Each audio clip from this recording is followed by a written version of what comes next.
The heck is up, everybody? AminoPH here, back at it again with the final boss guide, this time being for while Guthix Sleeps.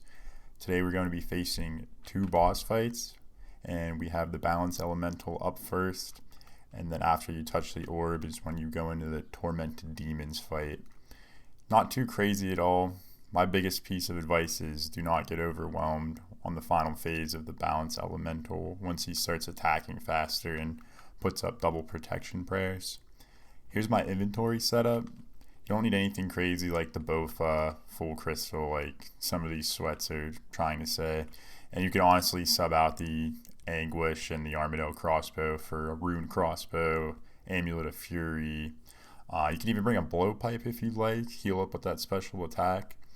And you could just bring two attack styles if you don't want to get too sweaty, but then you risk him on his final form using his two protection prayers, protecting against both, and you're going to have to wait for him to change it up. So I brought three attack styles.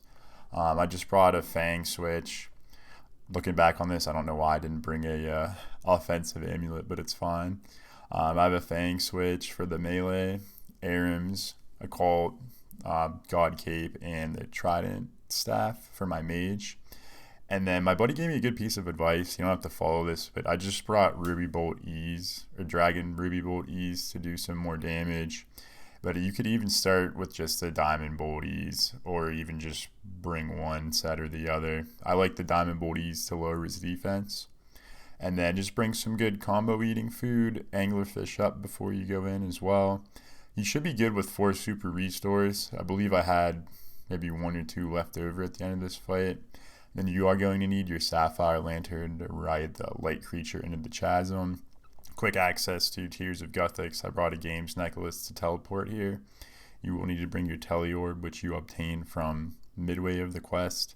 And then I brought a Ring of Dueling to teleport to the Ferox Enclave after the fight. And then you could re-gear for the Tormented Demon section. Forgot to mention, do not pre-pot until you're in the final corridor leading down to the Balance Elemental. So you're going to want to take the light creature down to the chasm, walk up to this stone box, and then you're going to enter the cave. And once you're in the cave where you put all the statues on there, that's where you're going to want to pre-pot. So make sure you bring a super combat, ranging potion, magic potion, whatever you need. And if you're bringing brews, just bring some extra super restores and then you'll be good to go. Let's break down the final boss fight against the Balance Elemental and go over the mechanics. I'm going to throw pictures up now of the different colors of the different attack styles he'll use against you. Orange will be for range, blue will be for magic, and white will be for his melee attack. The appearance of its head will determine its primary combat style. Immediately switch prayers upon the elemental changing appearance. When this is done correctly, this can negate all damage. You must have the correct overhead prayer active before it begins the animation for the drain attack to negate it.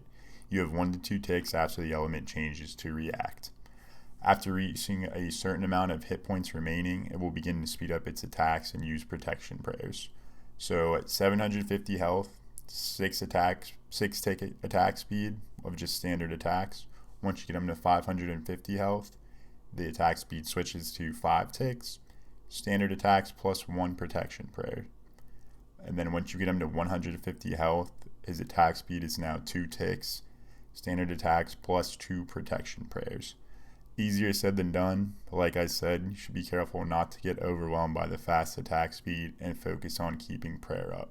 If you die, your gravestone will be placed by Movario and Darv, and you will not need another Sapphire Lantern to retrieve your items. So I died about 3 or 4 times attempting this and just learning the mechanics. Don't be like me, I kept going back to death and having to pay 1 or 2 mil to retrieve my items. So just take a deep breath, you got this, let's get down to it. Here goes my final attempt against the Balance Elemental.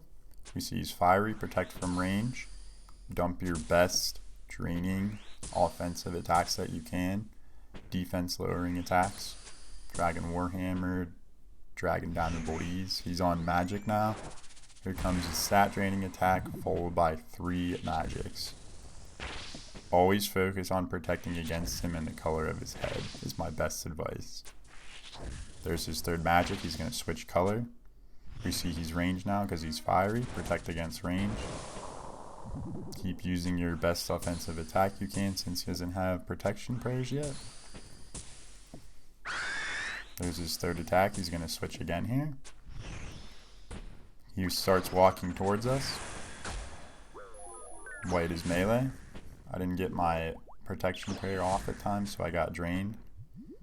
Last attack. He's about to switch. Back to range now. You could tell he's going to switch to melee too if you're shooting him from a distance and he starts walking towards you. There's his third attack. He's going to switch again. Back to magic. There's the stat draining. I didn't get it off in time. You want to get your prayers back up right away. There's his third magic. Switching colors again. He's attacking with melee now since he's white. There's the stat draining. I didn't get it off in time, so I got drained. His three attacks. He's going to change head color. Protect against range because he's fiery.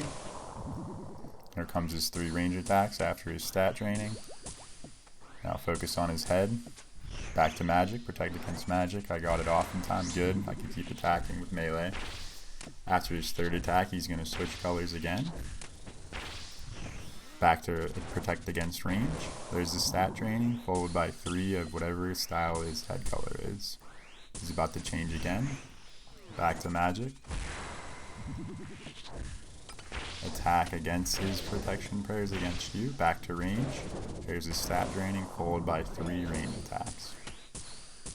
Gonna switch the color. Looks like melee. I'm not protecting right, so I'm going to take some damage here. Back to range now. By 3 attacks, followed by 3 attacks. Changes his color. Looks like melee. Next attack style color, orange range, protect against range. There's the stat draining, followed by 3 basic attacks. And he's down. Nothing too crazy at all. Like I said, my best advice, don't get overwhelmed. Easier said than done. Just focus on the color he's changing to and protecting against them. Here are the mechanics of the 2 tormented demons that you will be facing for the final part of the quest and the final boss fight. So tormented demons can pray against and attack using every combat style. They also possess smart pathing, allowing them to move around objects and can also stack on top of each other. Every 150 health lost since its last prayer swap, the demon will change its protection prayer to the last combat style it was damaged with and will stop attacking for 6 ticks. Don't worry about the thralls section. Unless you want to bring thralls, they are super helpful and they will exploit the mechanic, but I did not choose to bring thralls with me. They will also briefly bind the player in place roughly every 60 ticks and disable their run, then releasing 2 firebombs targeting the tile the player stood on and another adjacent tile. Players have 2 ticks to move out of the way before they explode. The demon will change its combat style after this attack. Tormented demons also have a fire shield that reduces damage done by non-demon bane weapons or non-abyssal weapons by 20%. The demon will drop its shield right after the firebomb's attack for 1 standard attack. Attacking the demon during this brief period will result in variable outcomes depending on the player's weapon of choice. Lastly, they're just talking about if you're in a multi-combat zone after the quest, they can stack on top of you, but we're not going to worry about this because you will have NPCs in this fight with you, and each demon should just be focusing on their respective group of NPCs attacking them, which makes it good for you because there's a chance while you're ranging or using magic against them from a distance, they will just be focusing on the NPC that's meleeing them, and you won't have to even worry about them attacking you. Next, I will show you the 3 different attack styles they use against you and what they will look like. First up, we have its range attack, which I will show an example of here. You can distinguish the range attack by his hand movement. So he has a very distinct hand movement for his range attack. So anytime you see this movement, protect against range. Second, here's an example of his magic attack. The way you can distinguish this from the rest is his head movement. It looks like he's doing a headbutt. Anytime you see the headbutt, protect from magic. Lastly, for his melee attack, he's going to pull his hand and his whole body backwards, turning, and it's a very distinctive movement. You could just tell by his turning movement and his windup of his hand that he will be meleeing. Lastly, here's an example of the snare attack, followed by the 2 fireball projectiles that he sends out after the snare. And the way you could tell which tile is safe or not is there will be 2 dark gray tiles after you get snared. As long as you're not standing on the 2 dark gray tiles, you will not take damage from his fire attack after he snares you. For your inventory setup for the Tormented Demons, I forgot to mention, bring an arc light if you have it, because it's super effective against demons. If you don't have it, your next best will probably be the Fang. If you don't have the Fang, honestly, just any offensive weapon, your best in slot that you have or that you can afford, because like you'll see, this is a pretty easy fight and they're simmered down from their normal version after the final boss fight. So as long as you have an arc light and a second offensive attack style, you're going to be fine.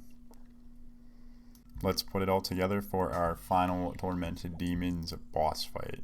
As soon as you walk through this opening after you defeat the Balance Elemental, you'll instantly be transported into the instance.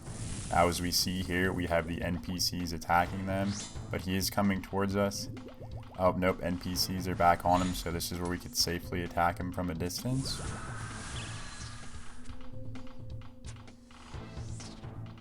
Still safely attacking from a distance. There's his range attack. There's his mage. Melee attack. And in this instance, they are a lot easier than their actual Tormented Demon self after the quest. So honestly, if you're taking damage, don't get overwhelmed, because they are pretty clunky and janky and easy to defeat. Here's our final Tormented Demon. You're meleeing him right now. There's his range attack. Ranged again. Ranged again. Still on range. Still on range. NPCs are putting in the work here. Still ranging, pretty easy. Still ranging, still ranging. Still ranging. There's a snare attack. Avoid the 2 dark gray tiles. Magic attack, and he's down. Pretty simple fight. Like I said, this instance is a lot easier than normal Tormented Demons, so you should have no problem doing this part. Once you defeat the 2 Tormented Demons, you're going to want to teleport back to Falador. Come back to the White Knight's castle, talk to any of the NPCs from the quest. You will then have to watch an extended cutscene that alludes to a future Dragon Slayer 3 quest. And once the cutscene is over, congratulations, quest complete.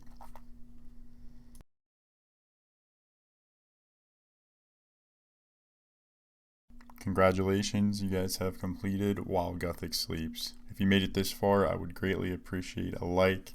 Please feel free to drop a comment below on any potential suggestions that you might have, any advice that you might have for players that are attempting this quest and that could benefit them in the boss fights. I might have left stuff out, but feel free to drop a comment below if you caught anything. And like I said, I'd greatly appreciate a like, and if there's anything I could do to improve, or if there's anything else you all want to see, please feel free to let me know. Thank you, and until the next final boss fight guide of Dragon Slayer 3, baby, let's go!